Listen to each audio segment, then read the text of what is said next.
오늘 읽은 본문 마태복음 12장 46절로 50절 말씀을 중심으로 예수님의 진정한 가족이라고 하는 제목으로 함께 말씀을 나누기를 원합니다. 우리 대한민국, 한국의 가정들이 지금 해체의 위기를 겪고 있습니다. 그래서 코로나19가 이제는 뭐 거의 종결됐다고 하지만 아직도 진행 중에 있고, 또 경제적 이유로 인해서 위기의 가정들이 급증하고 있고요. 대표적인 그런 가족 해체의 원인이 이혼율이 증가하고 있다는 것이고요. 또한 고용과 소득 불안정 등 경제적 문제가 가족 해체를 심화시킨다, 이렇게 말하고 있습니다. 또한 양육 부담으로 저출산이 이어지고 있고요. 또 극심한 취업 경쟁으로 결혼 연령이 높아지는 만원화 현상이 일어나고 있습니다. 또한 경제적 부담으로 인해서 결혼을 피하는 청년층이 증가하고 혼인율도 급격히 감소하고 있어서 요즘 청년들에게는 여론조사를 해보면 그 청년들이 결혼이 필수가 아니라 선택이다, 뭐 이런 식으로 생각하는 사람들도 많이 있다고 합니다. 또한 이제는 가족보다는 1인 홀로의 시대를 맞아서, 여러분 식당에 가보면요, 혼자 앉는 테이블도 가끔씩 있어요. 그죠? 혼자 앉는 테이블, 아니면 창가를 보고서 쭉 앉아서 먹는 테이블. 그래서 4인용 테이블인데 혼자 와가지고 거기 앉으려고 그러면 거기 앉으시면 안 돼요. 저쪽으로 가세요. 그러면 혼자 밥 먹는 것도 좀 쪽팔리는 시대가 되지 않나, 이런 생각을 하고요. 혼밥 시대, 혼자 먹는, 그런 혼자 밥 먹는 시대. 뭐 낭만적이거나 즐겁지는 않지만 그럼에도 불구하고 고독과 단절의 슬픔의 상징이자 시대상을 묘사하는 단어가 바로 이 혼밥이라고 하는 이런 것으로 되어서 급격한 가정의 해체로 이어지고 있습니다. 우리나라 출산율이 지금 세계 최저예요. 0.84라고 하는데요. 전 세계적으로 가장 먼저 소멸할 국가로 대한민국이 손꼽히고 있다는 것은 참으로 슬픈 일입니다. 그렇다고 젊은이들한테 결혼해라, 자식 낳아라, 뭐 이렇게 한다고 해서 젊은이들이 말을 듣습니까? 살고 먹고 살기 힘든데, 그죠? 지난번에 충북의 어느 도시에는요, 셋째부터는 5천만 원을 준대요. 그래가지고 부부가 이제 둘을 낳고 살아갔는데 거기에 이주를 해가지고 쌍둥이를 낳은 거예요. 그래가지고 셋째, 넷째가 돼가지고 1억 원을 거기 충북에 무슨 군수가 와가지고 1억 원을 전달하고 또 물품을 하고, 뭐 그렇게 뭐 이렇게 뭐 혜택을 받고 국가적으로도 많은 혜택을 주지만, 그러나 근본적으로 혜택이 되지 않아서, 그죠? 돈 몇 푼 준다고 해서 그것이 아이들을 양육하는데 뭐 여러 가지 문제들이 복잡해서 뭐 많이 연구를 하고, 또 거기에 많은 인원들이 모여서 출산율을 높이려고 또 결혼율을 높이려고 하지만 그것이 너무나 복잡한 문제고 풀기가 어려운 실타래와 같아가지고 그것을 해결하기가 너무나 어려운 그런 시대를 살아가고 있습니다. 그리고 별거, 또 이혼, 조론이라는 이름으로 가족 결속력이 심하게 흔들리고 있는 우리의 삶을 바라보면서요, 우리가 가정을 지키는 그런 지혜롭고 현명한 부부가 되어야 될 줄로 믿습니다.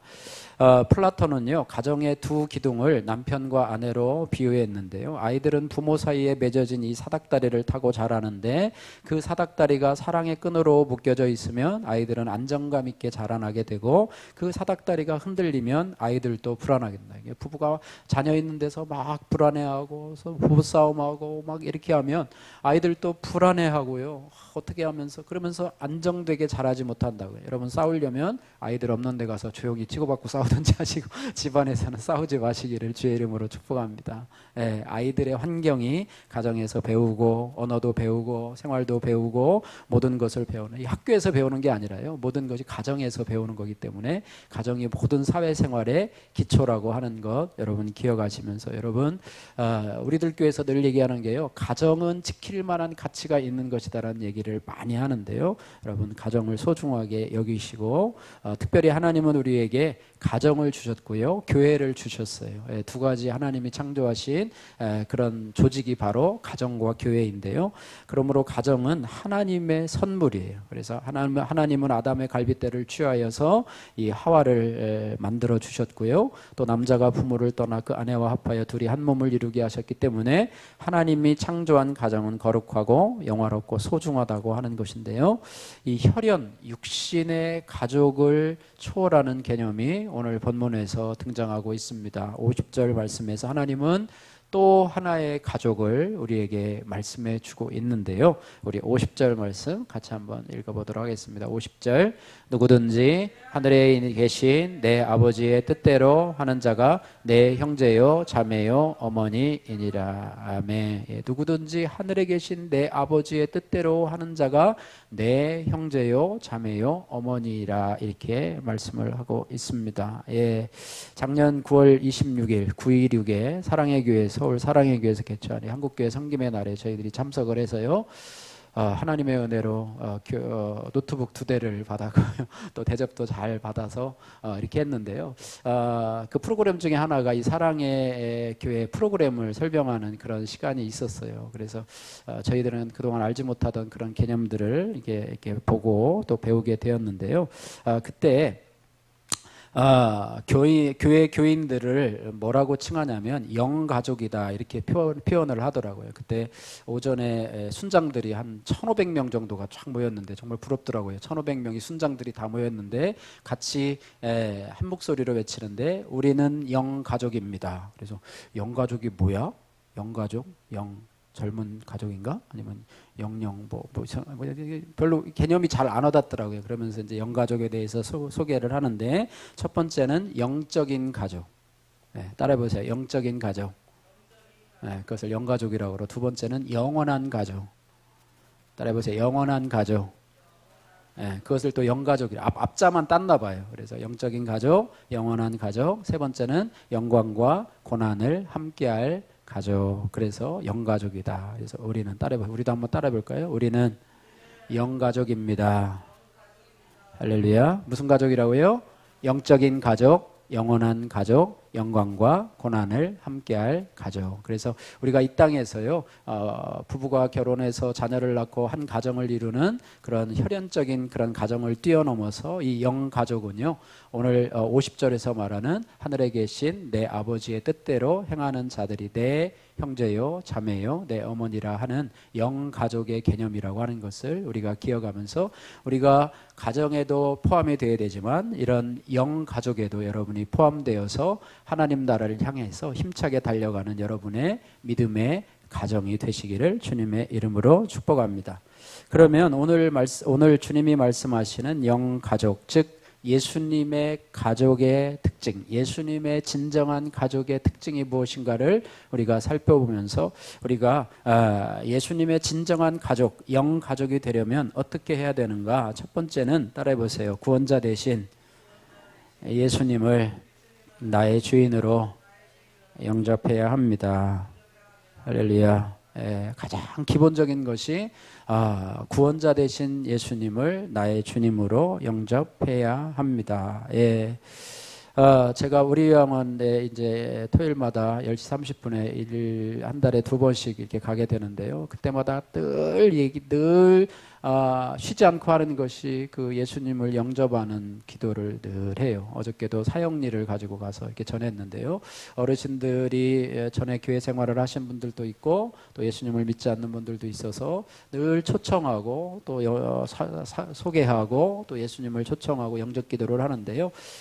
영가족이 되는 첫 번째 단계는 바로 그 예수님을 나의 주님, 나의 하나님으로 영접해야 된다라고 하는 것입니다. 그래서 우리가 세상에서요, 나름대로 자기의 긍지를 가지고 자부심을 가지고 살아갈 수 있어요. 세상의 직위를 가지고 또 아랫사람들을 이렇게 통제하면서 나름대로 자부심을 갖고 살아갈 수가 있어요. 그리고 나름대로 존경을 받고 또 인정을 받고 또 나름대로 재산을 구축하고 살아갈 수도 있습니다. 그러나 그럼에도 불구하고요, 죄 아래에 있는 인간들에게 숨길 수 없는 것, 또 피할 수 없는 것이 바로 죄의 결과로 인한 죽음이라고 하는 것을 우리가 기억해야 합니다. 죽음 앞에 선 인간은 나약할 수밖에 없고요. 누구든지 아무리 세상의 권력을 가지고 또 뛰어난 지식과 학식을 가지고 아무리 뛰어난 그런 건강을 가지고 있다 하더라도 죽음 앞에서는 나약한 것이 인간이라고 하는데요. 로마서 5장 12절 말씀에 죽음이 어떻게 우리에게 오게 되었는가 이렇게 말씀하고 있어요. 한 사람으로 말미암아 죄가 세상에 들어오고, 이 한 사람은 아담이죠. 에덴 동산의 아담과 하와이겠죠. 한 사람으로 말미암아 죄가 세상에 들어오고 죄로 말미암아 사망이 들어왔나니 이와 같이 모든 사람이 죄를, 이것을 원죄라고 합니다. 원죄. 나는 죄짓지도 않았는데 왜 내가 죄인이고 왜 내한테도 이 사망이 오는 거야 라고 하지만, 인류의 시조가 무슨 단군이 아니고요, 홍익인간이 아니고요, 뭐 곰이 어쩌고 저쩌고 그게 아니고요. 에덴 동산에서 아담과 하와가 우리 인류의 시조인데, 그들이 하나님의 명령을 범하는 죄를 범해서 그것이 모든 인류의 죄로 유전이 되어서 모든 태어나는 사람이 죄를 갖고 태어나요. 우리가 아이들 태어나면 너무 이쁘잖아요. 그죠? 방긋방긋 웃고 손도 꼬물꼬물하고 입도 꼬물꼬물하고 방긋방긋 울으면 너무 예쁜데, 그럼에도 불구하고 그들은요 죄를 갖고 태어난다고 하는 거예요. 그래서 원죄라고 하는데요. 그래서 이와 같이 모든 사람이 죄를 지었으므로 사망이 모든 사람에게 이르렀느니라 말씀하고 있고요. 로마서 6장 23절 오늘 금주의 말씀인데요. 죄의 삭은 사망이요 하나님의 은사는 그리스도 예수 우리 주 안에 있는 영생이니라, 그렇게 말씀을 하고 있습니다. 그래서 이렇게요, 죄의 문제, 모든 인류가 죄에 얽매여서 사망의 종로로 가는 자가 되었고, 또 거기에서 헤어날 수가 없어요. 죄의 문제를 스스로 해결할 수가 없어요. 몇 개월 감옥에 갔다 온다고 해서 그 죄가 하나님과 우리 사이에 있었던 원죄의 문제가 해결될 수 없기 때문에, 하나님은 그것을 해결하기 위해서 성자 예수님을 이 땅에 우리의 육신의 모양을 입고 오셔서 죄 없으신 그분이 십자가에 달려 돌아가셨어요. 어저께도 말씀하셨는데요, 이 십자가 형벌은요, 사람이 고통스럽게 죽을 수 있는 방법 중에서도 가장 최상의 방법이 십자가 고통이래요. 가장 쉽게 죽는 방법은 그냥 총 맞아 죽는 것이 가장 쉽죠. 그냥 죽으면, 그냥 영화 여러 번 보시면 빵 하면 하고 그냥 죽으면 끝이니까, 그죠? 근데 이 십자가 고통은요, 정말로 사람이 체험할 수 있는 가장 극악한 그런 아주 모욕적이고 치욕적이며 다 벌거벗겨 가지고 십자가에 하고, 또 그 숨이 끊어지기까지 육신의 고통이 얼마나 심한지를 보여주는 그 고통을 예수님께서 누구를 위해서 당하셨냐면 저와 여러분들을 위해서 당해 주셨다고 하는 것입니다. 그래서 그것이 우리를 구원하시기 위해서 당해 주셨는데요, 그 일을 통해서 모든 인류가 구원을 받으면 얼마나 좋을까요? 자동적으로, 그죠? 자동적으로 구원을 받으면 얼마나 좋겠습니까? 그러나 그 일은 이미 행하셨어요. 이미 그 일은 영적인 세계에서 이미 하나님이 행하셨고, 십자가에서 돌아가시고 사흘 만에 다시 살아나시고 또 부활 승천하셔서 하나님 보좌 우편에 계시는데요, 그것만으로 충분하지 않고 그 예수 그리스도, 나를 위해서, 나의 죄를 위해서 십자가에 피 흘려 주신 그 예수님을 나의 구주, 나의 하나님으로 영접하는 단계가 필요하다고 하는 것입니다. 요한복음 1장 12절 늘 우리가 말씀하는 거죠. 영접하는 자 곧 그 이름을 믿는 자들에게는 하나님의 자녀가 되는 권세를 주셨으니. 할렐루야. 하나님의 자녀가 되는 권세를 주셨으니. 요한복음 3장 16절 말씀이 있는데요, 3장 18절 말씀에 이런 말씀이 있습니다. 그를 믿는 자는 심판을 받지 아니할 것이요 믿지 아니하는 자는 하나님의 독생자의 이름을 믿지 아니하므로 벌써 심판을 받은 것이니라. 지옥 가는 것만 심판을 받은 것이 아니라요, 예수님을 믿지 않는 지금 이 현실에서도 이미 하나님의 아들 독생자의 이름을 믿지 아니하므로 이미 심판을 받은 것이다, 이렇게 말씀하고 있습니다. 그래서 이 세상에 사는 예수님을 영접하지 않은 사람들은요, 우리가 비유로 얘기하면 지옥행 열차를 타고 가는 사람이라고 볼 수가 있습니다. 그래서 하나님은요, 지옥행 열차를 타고 가는 사람들을 천국행 열차로 갈아타기 위해서 초청하시는 분이에요. 초청하시고 또 우리를 부르시는 분이라고 하는 것입니다. 그래서 지옥행 열차를 타고 있는 사람들은요, 자신이 그 열차를 타고 지옥에 가는 줄도 알지 못해요. 그곳에서 자아를 만족하고 또 가족의 행복을 위해서 살아가고, 나름대로 여기서 행복을 위해서 여러 가지 노력을 하고 인정과 칭찬을 받기 위해서 살아가는데, 자기가 지옥행 열차를 타고 살아가고 있다면, 또 지옥행 열차에서 천국행 열차로 갈아타라고 하는 그런 권면을 받아들이지 않고 고집스럽게 계속해서 그곳으로 가고 있다면 결국 어디로 갈까요? 예산역에서 용산행 열차를 타면 결국 어디로 가죠? 종점이 어디죠? 용산이고요. 용산에서 저희 군산행 열차를 타면 어디로 가죠? 군산으로 가요. 그래서 그걸 잘 보고 타야 돼요. 이게 군산을 가는 건지 여수를 가는 건지 부산을 가는 건지, 저희도 서울에 가서 기차 시간을 보고 하면 어디로 가는지 잘 확인을 하고 타야 돼요. 그렇지 않으면 가는데 이상하게 천안 지나가지고 이상하게 저쪽 밑으로 가가지고 뭐 대구나 이런 쪽으로 가면 큰일 나는 거죠. 그죠? 그럼 가서 또 다시 와야 되니까. 그래서 지옥행 열차를 타야 되는, 지옥행 열차를 타고 가는 사람들이라고 하는 것입니다. 저도 지옥행 열차를 타고 주일학교도 다녔고 또 뭐 이렇게 주일학교 상도 받았지만, 하나님께서 어느 날 부르셔서 혹시 네가 지옥 갈 사람 아니냐라고 하는 성령의 음성을 주시고, 제가 가끔씩 그런 생각을 해봐요. 그때 내가 그 음성을 무시했더라면, 뭐야? 형님 설교도 되게 못하는데 나보고 지옥 갈 사람이라고? 형님이 얘기한 게 아니에요. 성령께서 말씀하셨는데, 만약에 그때 내가 그 초청을 거부했더라면 어떻게 됐을까? 하나님은 또 다시 몇 수십 년 후에 나를 다시 초청하셨을까? 아니면 그대로 갔다고 하면 나는 지금 그냥 아직도 지옥행 열차를 타고 그냥 가고 있지 않았을까? 이랬는데 하나님이 저에게 은혜를 베풀어 주셔서, 맞아, 내가 지옥 갈 사람인 것 같아. 그래서 그 다음 주부터 내가 교회를 제 발로 다니고 지금까지 다니고 있어요. 할렐루야. 초청을 하는데요, 초청이 매일 반복되지는 않아요. 몇 번 하다가 계속해서 귀찮아 안 해 나 무슨 말 하는 거야, 나는 내 방식대로 살 거야 라고 자기의 삶을 고집하고 나는 여기가 좋아 라고 살아간다고 한다면, 그래서 지옥행 열차를 타고 가는 데서 천국행 열차로 타러가려고 하는 예수님의 초청에 대해서 계속해서 거부한다고 하면, 그러다가 생명이 끝나기 전까지가 기회거든요. 생명이 끝나기 전인데 그때까지도 아직도 지옥행 열차를 타고 가고 있다고 한다면, 그는 뭐 더 이상 이제는 뭐 기회가 없는 것이요. 그래서 따라해보세요. 기회는 매번 찾아오는 것이 아니다. 예, 기회라고 하는 신이 뭐 그런 얘기를 하잖아요. 그죠? 뭐 앞에는 뭐가 있고 뒤에는 이게 뭐 머리가 빡빡머리나 뒤에 가려고 그러면 잡을 게 없대요. 앞에는 머리가 있어서 잡을는데 지나가면 잡을 게 없대요. 이 뒷머리가 빡빡거려 가지고. 예전에 그 로마 그리스 신화에 보면 기회의 신이 그렇다고 얘기를 하는데요. 어쨌든 하나님께서 우리들에게 예수님이라고 하는 천국 열차로 갈아탈 수 있는 그런 구원자를 저희들에게 보내 주셨다고 하는 거예요. 우리 주일학교 때요, 구원열차라고 하는 노래 있었죠. 그죠? 여러분 기억나는데, 저도 열심히 불렀었던 기억이 나는데, 나는 구원열차 올라타고서 하늘 날아가지요. 죄악력 벗어나 달려가다가 다시 내리지 않죠. 좌표 필요 없어요. 주님 차장 되시니 나는 염려 없어요. 나는 구원 열차 올라타고서 하늘 날아가지요.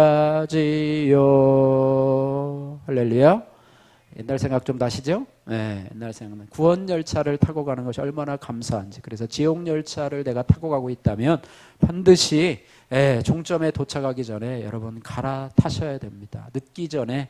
여러분 어떤 분들은요, 죽기 전에 갈아타시는 분이 있어요. 정말 행운하죠. 죽기 전에 예수님을 영접하고 그냥 하시는 분도 있는데, 하시려면 미리미리.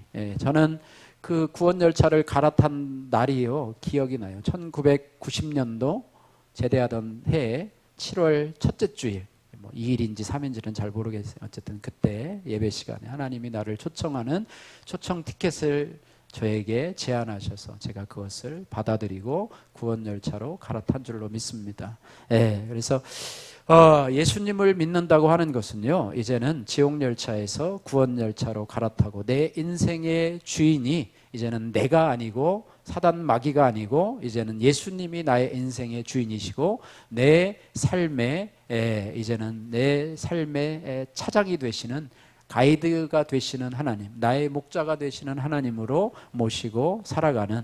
그래서 전에는 내 인생의 주인이 나였지만은 이제는 주님께서 나의 인생의 주인이라고 하는 이것을 바꾸는, 교회만 다닌다고 하는 것이요, 예수 믿는 게 아니고요, 나의 인생의 주인을 바꾸는 것이죠. 쉽지가 않아요. 그래서 그것이 쉽지가 않지만, 그러나 우리가 천국 열차로 갈아타기 위해서는 우리 구원 열차의 기관장 되시는 예수 그리스도를 우리가 나의 주인으로 여시고 또 그분을 믿고 신뢰할 때 그분이 끝까지 우리를 천국까지 인도해 주실 줄로 믿습니다. 두 번째로 예수님의 진정한 가족이 되려면요, 하나님의 뜻대로 행하는 자가 되어야 됩니다. 오늘 50절 말씀인데요. 아까 읽었죠, 그죠? 50절 말씀인데요. 다시 한번 읽어볼까요? 누구든지 하늘에 계신 내 아버지의 뜻대로 행하는 자가 내 형제요, 자매요, 어머니이니라 하시더라. 아멘. 이와 관련된 구절이요, 마태복음 7장 27절 말씀에 있는데요. 나더러 주여 주여 하는 자마다 천국에 다 들어갈 것이 아니요 다만 하늘에 계신 내 아버지의 뜻대로 행하는 자라야 들어가리라 라고 하는 말씀이 있어요. 그래서 저도 처음에 이 말씀을 읽으면서 참 초신자 때 말씀을 읽으면 참 두려웠어요. 예. 그리고 그날에 많은 사람들이 나더러 이르되 주여 주여 우리가 주의 이름으로 선지자 노릇도 하고 주의 이름으로 귀신을 쫓아내기도 하고 주의 이름으로 많은 권능을 행치 아니하였나이까 하리니 그때 내가 저희에게 밝히 말하되 내가 너희를 도무지 알지 못하니 불법을 행하는 자들아 내게서 떠나가라 하리라. 그러니까 지옥행 열차를 타는 사람들의 특징은요, 불법을 행하는 사람이고 천국행 열차를 타는 사람은 하나님의 뜻을 행하는 사람이다. 이렇게 해석을 해 볼 수가 있습니다. 사도행전 2장 21절에 보면은요, 누구든지 주의 이름을 부르는 자는 구원을 받으리라 이렇게 했어요. 주의 이름만 부르면 구원을 받겠다라고 얘기를 하는데, 조금 전에 읽은 마태복음 7장 27절에는 나더러 주여 주여 하는 자마다 다 천국에 들어갈 것이 아니요 하늘에 계신 아버지의 뜻대로 행하는 자라야 천국에 들어갈 것이니라. 오늘 50절 말씀에도 49절 말씀에도 그러잖아요. 나의 어머니와 48절에 말하던 사람에게 대답하여 이르시되 누가 내 어머니며 내 동생들이냐 하시고 손을 내밀어 제자들을 가르쳐 이르시되 누구든지 하늘에 계신 내 아버지의 뜻대로 행하는 자가, 그때 무리 중에서 말씀을 듣던 자들을 가르치시면서 나의 어머니와 나의 동생들을 보라. 누구든지 하늘에 계신 내 아버지의 뜻대로 행하는 자가 내 형제요 자매요 어머니니라 이렇게 말씀하고 있습니다. 하나님의 뜻대로 행하는 자, 주여 주여 하는데 그 주여의 의미가 과연 어떠한 의미인지를 한번 살펴보면은요, 주여 주여의 의미도 다른 의미를 가지고 있다는 것입니다. 성경에 보면은 거린이 예수님이 찾아가는데 주여 주여 나를 불쌍히 여기소서라고 할 때에 그 거린의 마음이 주여 주여의 그 의미가 무엇이냐면 주여 주여 나에게 동전 한 입 주세요, 나에게 먹을 것 주세요, 이런 의미였다고 한다면 그는 그저 의미 없는 주여 주여만 남발하고 있다라고 하는 것이죠. 그래서 이 사람은 주여 주여 하는 자마다 천국에 다 들어갈 것이 아니요 라고 하는 거기에 들어가 있다고 하는 것입니다. 그래서 주여 주여라고 부를 때 나의 필요만 구하는 자들, 나의 목적만 구하고 그 주인이라고 하는 것은요, 일반적으로 신하가 임금을 대할 때, 또 제자가 스승을 대할 때 하는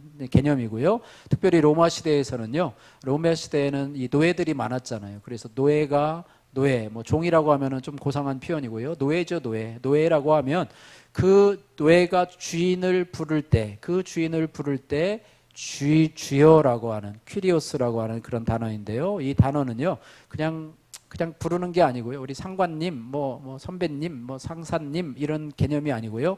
내 목숨이 당신에게 달려 있습니다. 그 주인은요, 노예의 생사 여부를 주관할 권리를 가지고 있어요. 죽여버릴 수 있으면 죽여버릴 수도 있는 권한을 가지고 있는 것이 바로 주여라고 하는 의미 속에 담겨 있다고 하는 것이에요. 그래서 우리가 예수님을 주여 주여라고 부를 때 그런 개념을 가지고 주님은 나의 진정한 주인이십니다. 나의 삶의 주관자가 되시고 내 인생의, 내 생명의 주관자가 되십니다 라고 하는 고백 속에서 주여 주여 하고 그 주님을 의지하고 신뢰하고 따라간다면 그것이 바로 구원받은 하나님의 백성이라고 하는 것이고요. 주여 주여라고 하는 개념 속에 주인은 자기이고 예수님이 종처럼 생각한다면, 예수님 주인이시라면서요, 예수님 할 수 있다면서요, 그러니까 한번 해주세요, 내가 요거 지금 뭐 필요한데요 해주세요 라고 하고 주인이 바뀌지 않은 상태에서 내가 예수님께 뭔가를 무례하게 교만하게 요구하고 있다라고 하면 그것은 잘못된 주여라고 하는 것을 우리가 기억해야 합니다. 예수님께서 칭찬한 믿음의 사람이 두 사람이 있는데요, 하나는 로마의 백부장이고 하나는 귀신 들린 딸을 고쳐달라고 오는 가나안 여인이에요. 그래서 그들도 찾아와서 주여라고 하고 부르는데요, 간절함의 표현이었습니다. 로마의 백부장은요, 자기의 신하의 질병이 아들이 낫기를 바라는 간절한 마음으로, 또 가나안 여인은 딸에게 있는 귀신을 물리쳐 주기를 간절히 바라는 마음으로 주님의 도우심을 바라며 나갑니다. 그래서 그들의 간절함 속에서는요, 예수님이 나의 주인이시다라고 하는 고백이 강하게 들어가 있어요. 그래서 로마 백부장은 뭐라고 그러냐면, 예수님이 내가 너희 집에 가서 너희 하인을 고쳐주겠다라고 하니까 뭐라고 그러냐면 이렇게 얘기합니다. 주여 내 집에 들어오심을 나는 감당하지 못하겠사오니 다만 말씀으로만 하옵소서. 그러면 내 하인이 낫겠사옵나이다.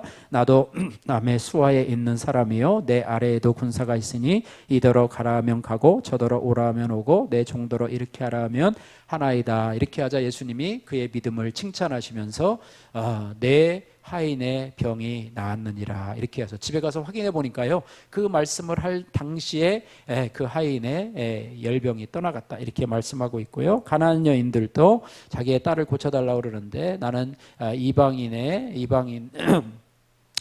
개 취급을 하면서 그렇게 모욕되는 말을 하자 이 여인은 이렇게 고백합니다. 개들도 주인의 상에서 떨어지는 부스러기를 먹나이다 라고 하시면서 하나님을 진정한 주인으로 고백하면서 살아가고 있는, 그래서 예수님의 진정한 가족이 되려면요, 예수님을 나의 주인으로 모시고 하나님의 뜻대로 행하는 그런 제자로서의 삶을 살아가야 될 줄로 믿습니다. 자, 세 번째로 예수님의 진정한 가족이 되려면 가족 우상주의에서 벗어나야 되는데요. 오늘 46절에서 48절 말씀 같이 한번 읽어보겠습니다. 46절에서 48절 같이 읽습니다.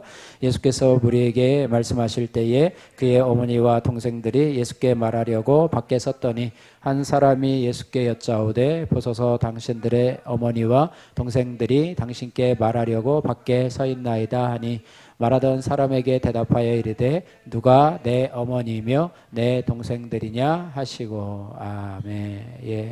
예수님이 무리에게 말씀을 전하시는데요, 어떤 사람이 예수님께 와가지고 당신의 어머니와 동생들이 지금 당신께 뭐 할 말이 있나 봅니다. 밖에서 기다리고 있는데 어떻게 할까요? 그랬더니 예수님이 말하던 사람에게 대답하면서 이렇게 말해요. 누가 내 어머니고 내 동생들이냐 이렇게 말합니다. 어떻게 보면 참 예수님이 참 매정하신 분이다, 가족도 없고 부모님도 없나 이런 생각이 들게 할 정도로 그런 매정한 대답을 하고 계시는데요.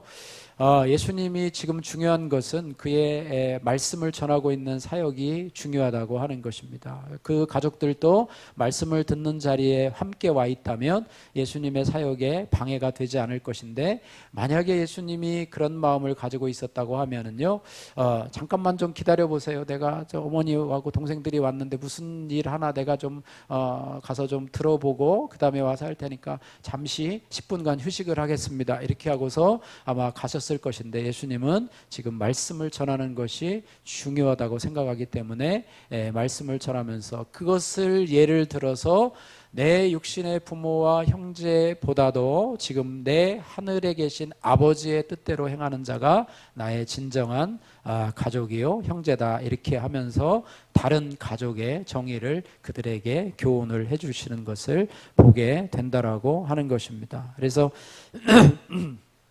조금 우리가 예수님의 제자가 되려면 하면서 예수님이 말씀하실 때 조금 거부감이 드는 말씀이 좀 있어요. 이렇게까지 내가 예수님의 제자가 되어야 되는가 이런 말씀도 있는데, 누가복음 14장 26절에 보시면 한번 따라해 보세요. 무릇 내게 오는 자가 자기의 부모나 처자나 형제나 자매나 자기 목숨까지도 미워하지 아니하면 나의 제자가 될 수 없느니라. 이 말씀이 참 부담스러운 말씀인데요. 자기의 부모나 처자나 형제나 자매나 자기 목숨까지도 미워하지 않으면, 이 문자적으로 미워한다라는 생각을 하면 가족도 버리고 그냥 교회 와서 살라는 뭐 이런 뜻으로 이단들이 그러잖아요. 막 가족도 다 버리고 직장도 다 버리고 교회 와서 어디 가서 막 단체 생활을 하다가 뭐 이단들이 그렇게 생활을 하는데요. 그것이 아니고요. 기독교는 이 가족 우상주의는 아니지만 가족 무시주의도 아니라고 하는 것입니다. 하나님이 우리에게 주신 가장 소중한 기본 단위가 가족이고 혈연이에요. 그죠? 부부, 또 부모, 또 형제, 친척들 가장 너무나 소중하고 귀한 존재이고, 또 우리에게 주신 생명 너무나 소중하잖아요. 근데 우리 생명까지도 미워라고 하는 말씀은요, 어떤 것이냐면 그 소중한 부모, 또 부부, 또 가정, 형제, 자매 이런 부분들도 하나님 안에서 이해해야 된다고 하는 것입니다. 그것조차 하나님이 주신 선물이라고 하는 거예요. 너무나 소중한 하나님의 선물인데 그 선물에만 집중하다가 보니까 하나님에게 집중하지 못하다 보면 그것이 바로 우상이 될 수도 있다라고 하는 그런 말씀입니다. 그래서 하나님이 주신 선물이 우상으로 변질될 수 있음을 우리에게 경고하는 그런 말씀이에요. 여러분, 우상의 정의가 무엇입니까? 우상은 한마디로 얘기하면 하나님과 나 사이에 끼어드는 모든 것이 우상이에요. 그것 때문에 하나님이 보이지 않게 되고 우리가 하나님 앞에 다가설 수 없게 되고 하나님을 섬기는 일에 방해가 되는 것입니다. 그래서 물론 우리의 부모, 자식, 처자, 형제를 돌봐야 되고 또 사랑해야 되고 당연한 것이고 마땅한 것이고 우리가 두말할 필요가 없습니다. 그러나 그것 때문에 하나님을 섬기지 못한다면 그것이 우상이 될 수 있다라고 하는 말씀이라고 하는 것인데, 예수님도 오늘 말씀을 전하는 그 상황 속에 방해하러 들어온 그 부모, 어머니와 형제들을 철저하게 배제시키면서, 물론 끝나고 나서는 또 친절하게 하셨겠죠. 그러나 중단하지는 않으셨다라고 하는 사실을 바라보면서 창세기 22장 말씀에 보면은요, 아브라함에게 하나님이 독자 아들 이삭을 모리아산에 바치라고 그래서 이 아브라함이 순종하는 장면이 등장하게 되는데요.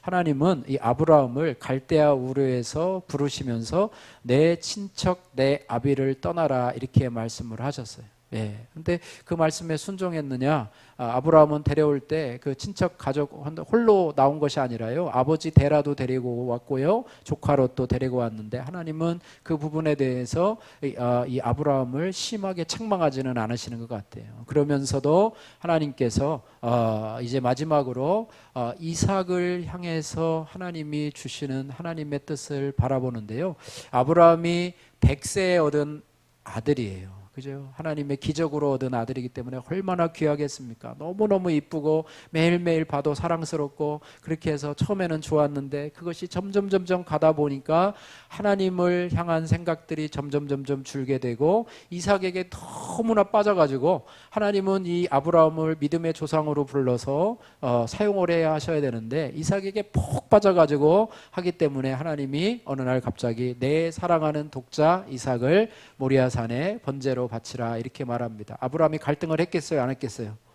갈등을 했겠죠. 그러면서 아마 아브라함은 생각을 했겠습니다. 아브라함은 믿음의 사람이니까 정신을 바짝 차리고 요비한 것처럼 주신 자도 여호와시요 취하신 자도 여호와시니 여호와께서 찬양을 받으실지어다 라고 하면서 순종하는 마음으로 갔는데, 결국에는 칼을 들어서 이삭을 내리치려고 하는 순간에 여호와의 사자가 이제 됐다라고 하면서 이제 내가 내 마음을 알겠다 하면서 내가 번제드릴 어린 양을 준비했다라고 말씀하시면서 아브라함을 이제 귀하게 사용하시는 방법이 있는데요. 하나님이 우리에게도 다른 어떤 것이 하나님을 보이지 않게 하려는 하나님의 선물인데도 불구하고 그것이 우상으로 변진되려고 할 때는 하나님이 아브라함에게 한 것처럼 우리들에게 그것을 바치라고 하는 그런 내용의 말씀도 저희들에게 동일하게 주신다고 하는 말씀입니다. 그래서 우리 기독교는요, 가족을 배제하고 우상 이렇게 막 하는 것이 아니고요, 가족을 우선시하는 것입니다. 가족을 사랑해야 되고, 그러나 하나님의 선물인 가족을 사랑해야지만 그것이 하나님을 사랑하는 것에 대한 변질로 이어진다고 한다면 그것들을 우리가 배제해야 된다고 하는 것입니다. 그래서 기독교는 이 가족 우상주의도 아니지만 가족을 무시하는 무시주의도 아니고요, 10계명 중에서 가장 사람을 향한 첫 번째 계명이 내 부모를 어떻게 알아요? 공경하라 이렇게 말씀하면서 가족에 대한 사랑을, 또 부모에 대한 효도를 말씀하고 있는데요. 어쨌든 효도 중에서 나의 육적인 가족을 예수님의 진정한 가족이 되도록 초청하는 것이 나의 부모와 형제에게 베풀 수 있는 가장 큰 사랑이요 효도요 우애라고 하는 것입니다. 사도행전 16장 31절 따라해 볼까요? 가로되 주 예수를 믿으라. 그리하면 너와 내 집이 구원을 얻으리라. 할렐루야. 내가 예수 믿어서 천국 열차를 타고 갔는데 우리의 가족들은 아직도 지옥 열차를 타고 있어요. 어떻게 해야 될까요? 예수 그리스도를 소개해서 그들도 천국 열차로 갈아탈 수 있도록 소개하는 것이 진정한 사랑이 아닐까요? 예. 그들이 싫어한다고 부담스러워한다고 얘기하지 않고 나만 혼자 천국 열차를 타고 간다고 하면 그것은 진정한 사랑이 아니라고 하는 것입니다. 우리 육적인 가족에서 영적인 가정으로 승화할 수 있도록 여러분들이 예수 믿는 그런 가족이라고 한다면 예수 믿지 않는 가족들에게도 그런 초청의 은혜를 베푸시는 그런 은혜가 있기를 주님의 이름으로 축복합니다. 말씀을 정리합니다. 하나님은 세상에서 가정과 교회를 창조하셨어요. 그래서 이 땅의 가정을 아주 소중하게 여기십니다. 그리고 교회를 통해서 구원받은 예수님의 진정한 가족도 아주 소중하게 여기십니다. 바라기는 여러분의 가정이 육적인 가정에서 영적인 가정으로 승화되기를 소원하며 우리 수정교회가 진정한 예수님의 가정 공동체가 되기를 소원합니다. 바라기는 우리 모두가 이 땅에 발을 디디고 살아가지만 우리의 눈은 천국의 소망을 바라보며 구원 열차를 올라타고 믿음의 길을 가는 예수님의 진정한 가족, 하늘에 계신 아버지의 뜻대로 행하는 영 가족이 되기를 주님의 이름으로 축복합니다. 따라해보세요. 우리는 영 가족입니다. 영적인 가족, 영원한 가족, 영광과 고난을 함께 경험하는 가족입니다. 다시 한번 나는 예수님의 진정한 가족입니다. 할렐루야. 구원 열차에 올라타고 우리의 구원 열차에 차장 되신 주님을 늘 의지하고 따라가는 여러분들 되시기를 주님의 이름으로 축복합니다.